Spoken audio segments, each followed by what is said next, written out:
A warm welcome to Anuradha Vedic Astrology. Birth of children is something that we are all very keen on, and we would want to know if our chart shows the number of children one can have, especially in this day and time. Is there a probability of a twin born?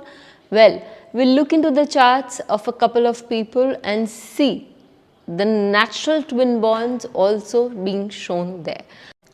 But before we go ahead, a big thanks to all of you for writing in your comments and suggestions and liking, sharing and subscribing to our YouTube and Spotify channels.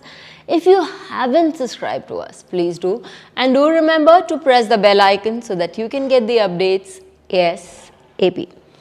Now, when we look into birth of children, we need to consider the fifth house. The fifth house is the house that tells us our connect to our luck, to our children, and in general it also talks about prosperity, our future, etc.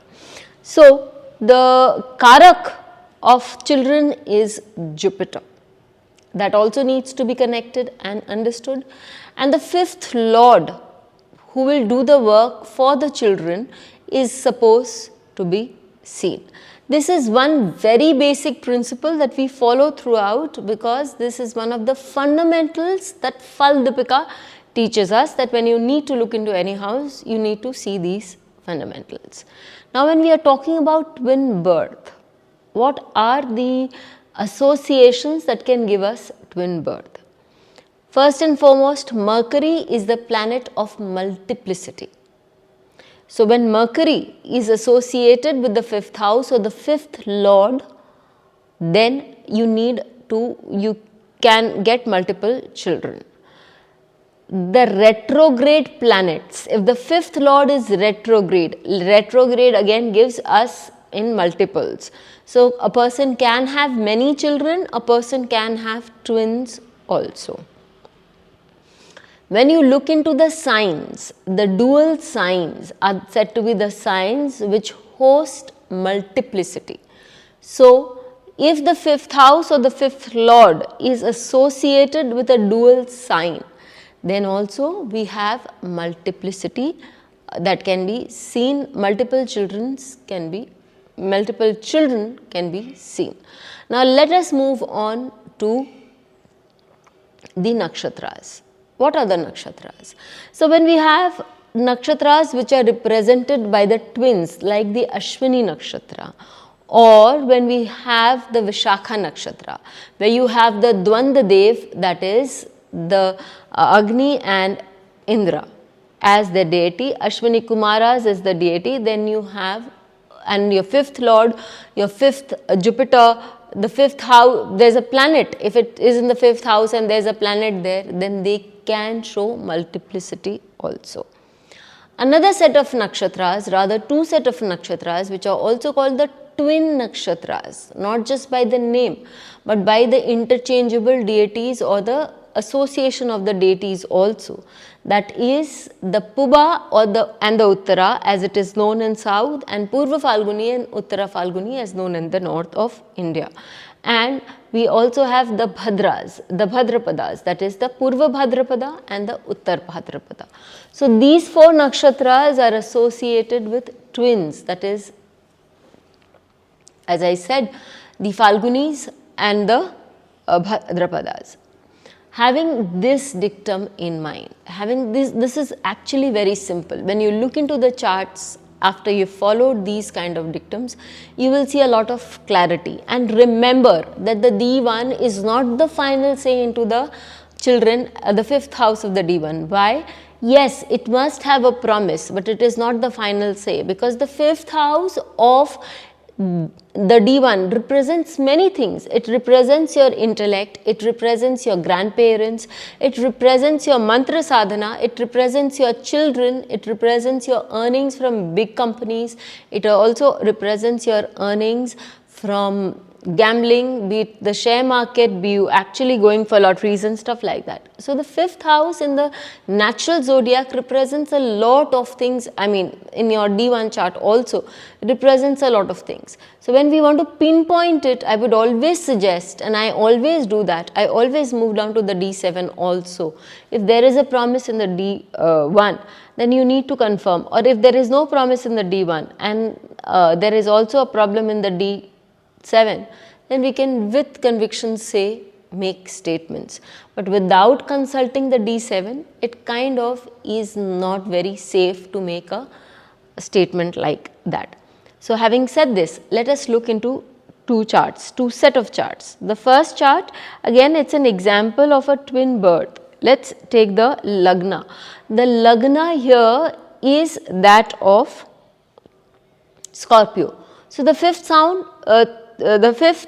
house moves to Pisces, which is a dual sign, and you have Mercury, though it's debilitated, a dual planet placed there, and you also have the 5th lord of the Rasi chart, that is Jupiter, which is sitting in the sign of Kanya or Virgo and aspecting its own house. Again, good look at Jupiter, it is retrograde there. What more? Jupiter is in Uttar Falguni Nakshatra. So we see a lot of points here that are actually working in the favor. But you must remember that Mercury here is a debilitated planet and it's sitting with two malefics, that is Mars and Sun. So the 5th house also has the shadow of Saturn that is coming up onto it. So that house has afflictions also. It so happened that the lady gave birth to a pair of twins and one of them on a later date passed away.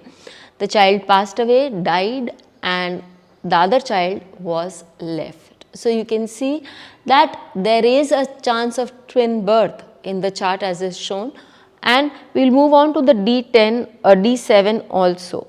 In the D7 you will see that again the Lagna is coming from a fixed house, the sign of Leo, and in the 5th house of the D7 is again placed Mercury. So Mercury in both the charts is Bhav Uttam, and that sign is a dual sign, signifying that the person has a chance, a good chance of a dual birth. We know that the 5th lord again here is Jupiter and it is retrograde, so it is giving the person multiple children.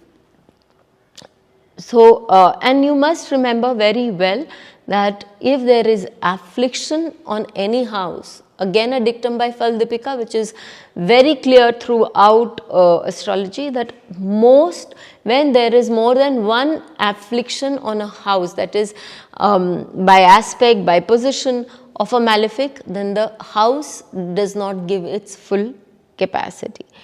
So okay, and we also see that Jupiter, the Karak, is with Saturn, again a planet that can give you delay or afflictions, and Rahu aspects the 5th house in the D7 also. So that is why I told you that she lost one of the babies. Let's move on to the next chart, where the D1 chart may not so apparently show that there is a dual birth, but the D7 chart definitely does. When we look into the Lagna, we see that the Lagna here is Libra Lagna and the 5th house happens to be in the sign of Aquarius. The 5th lord is placed in the 12th house in a dual sign of Virgo, and Saturn is sitting again, as I said, in the 12th house. The Karak for children is Jupiter, it's sitting with Mars. So can I say just by looking at this and say that there can be a twin birth? Well, no, honestly no. So let's move on to the D7. Are there chances that one can have a twin birth? Let's see. We see in the D7, the Lagna comes from the dual sign of Sagittarius, and Jupiter, the Karak of children, is sitting in its own house in the Lagna, so with moon, making it a Gaj Kesari Yog, very strong yog. Okay. And then we also have the fifth lord. Who's the fifth lord here? The fifth lord here is Mars. It's exalted and it's with Mercury. Told you Mercury is the planet of duality or multiplicity. What more, there is a planet, in fact two planets sitting in the fifth house, Ketu and Venus happens to be sitting in Ashwini Nakshatra. So when we go deeper into the D7, it's not always possible to have an apparent example right there from the D1. So you need to move deeper into the D7 to be able to see it all. Do check out the charts of people who have twin children around you, and do let me know how you found it working, this dictum working in your chart. Till we meet with you again, stay safe. Thank you. Please hit the bell icon for fresh updates. Don't forget to like, share and comment on the videos, and please subscribe to our channel.